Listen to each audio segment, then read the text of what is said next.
আসানসোলের কুমারপুর এলাকার একটি হোটেলে মঙ্গলবার এক যুবকের মৃতদেহ পাওয়া যায়।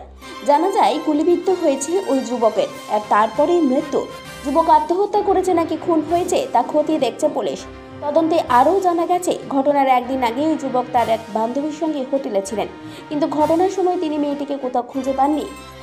বুধবার ফরেনসিক বিশেষজ্ঞের একটি দল হোটেলে পৌঁছায়, রুমে তল্লাশি চালায়। এই ঘটনার জল্পনার খবর চাউর হতেই বাজার সরগরম হয়ে ওঠে। মিম নেতা দানিশ আজিজ ওই হোটেলে যুবককে খুন করা হয়েছে বলে অভিযোগ করেছেন, যদিও তা সত্য নয়। এখনো পর্যন্ত কোনো সিদ্ধান্ত নেওয়া হয়নি হত্যা নাকি আত্মহত্যা। বুধবার ফরেনসিক বিশেষজ্ঞের তদন্তের পর জানা যাবে তাকে খুন করা হয়েছে নাকি এটা নিছকই আত্মহত্যা।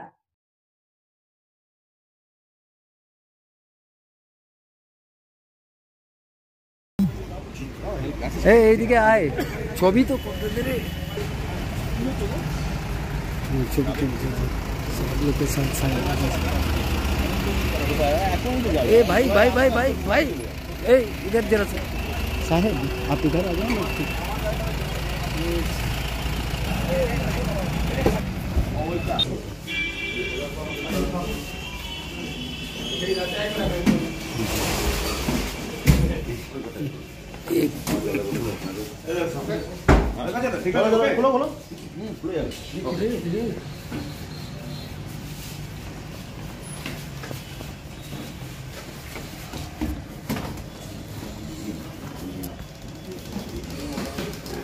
কি ইনভেস্টিগেশনে কি পেয়েছেন এখনো পর্যন্ত?